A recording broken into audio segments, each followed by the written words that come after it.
Liverpool 4-1 Stoke City. Adam Lallana, Roberto Firmino and Daniel Sturridge strike to sustain Reds' title challenge after shock John Walter's opening goal. In the end it was routine, perfect preparation for Manchester City on New Year's Eve and a warning to the watching Pep Guardiola of the ruthless efficiency that Jurgen Klopp has created in this Liverpool side. But this was also a show of composure under pressure from Chelsea's closest challengers at the top of the Premier League. Stoke City were good value for an early lead at Anfield until being ruthlessly punished for a series of defensive lapses. Liverpool were in the mood to profit. Jonathan Walters put Stoke ahead and Mark Hughes must have sensed a first managerial success at Anfield as his team grew in confidence during the first half only to invite Liverpool to turn the tide. Adam Lallana, Roberto Firmino, an own goal from Bruno Martins Indi and Daniel Sturridge, with his first league goal since April, secured an ultimately comfortable home win.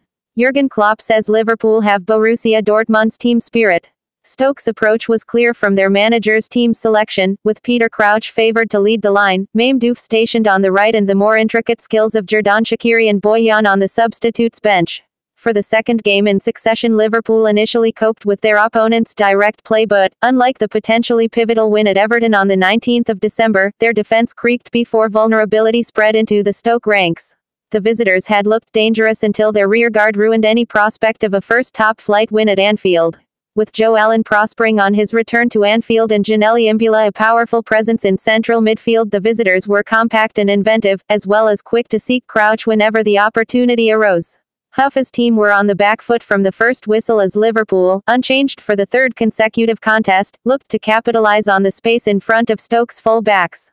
The diagonal cross from right to left was the home side's preferred option but Firmino and Jorginho Wijnaldum just failed to connect. Anfield was then stunned when Stoke took the lead from their first concerted spell of possession. Hughes insisted beforehand that Stoke had the ammunition to hurt Liverpool and so it proved when, after a patient build-up, Diouf floated across into the heart of the home penalty area. Crouch won the first header and, though Ragnar Klavan hooked his goal-bound effort clear, Sadio Mané was slow to react to the second ball. Eric Peters easily won their aerial challenge on the corner of the box and delivered an inviting left-wing cross to the near post where Jonathan Walters arrived ahead of Dejan Lovren. The Republic of Ireland international and boyhood Evertonian steered a glancing header beyond Simon Mignolet at his near post. Mignolet got a hand to the ball but was unable to redirect its path. From that point until Lallana's equaliser, Stoke continued to unnerve Liverpool with their willingness to break down the flanks in support of Crouch and their control in central midfield. Allen almost doubled the visitors' advantage when Jordan Henderson and Lovren failed to clear and their former teammate weaved his way into the area and shot low towards the far corner. Mignolet produced a vital save with his foot, the ball spun away from Crouch lurking in front of an open goal to Walters, and his follow-up was blocked by Klavan. Stoke would have other opportunities on the counter-attack but none as clear as that key moment. Liverpool heeded the warning and were ruthless once they awoke. Advertisement. Henderson and Lallana went close, Firmino closer still when he reacted quickest to a Ryan Shawcross clearance and beat Lee Grant with a low drive that Crouch cleared off the line. The pressure was growing but Stoke had defended well until a lapse by one of their old Liverpool contingent, Glenn Johnson, offered Klopp's team a way back in. Divock Origi produced a fine piece of centre-forward play to shield possession under pressure then spray the ball out to Mané on the right. His cross was met with a heavy touch by Lallana but, instead of clearing for a corner, Johnson miscontrolled and invited the England international, being watched by manager Gareth Southgate, to slip a clinical finish inside Grant's near post from a tight angle. The pattern for the rest of the game had been set. Firmino edged Liverpool ahead moments before the interval when he collected James Milner's pass inside the area and found himself with time and space to pick his shot, despite Allen, Johnson and Shawcross being in close proximity.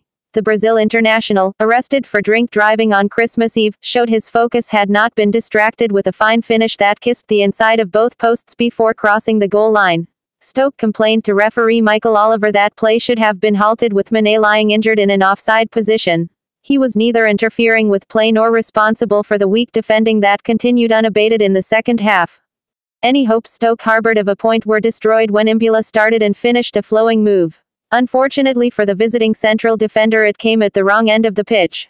His poor header, under no pressure, gave possession to Henderson who unlocked the Stoke rearguard with a fine pass inside Johnson to Origi. The Belgium international crossed low and hard and the recovering Imbula converted into his own net under pressure from Mané. Sturridge delivered Liverpool's fourth 56 seconds after replacing Origi and thanks to a careless back pass from Shawcross. The Stoke captain never looked up as he played Johnson's square ball straight into the feet of Sturridge, who rounded goalkeeper Grant before scoring his first Premier League goal of the season.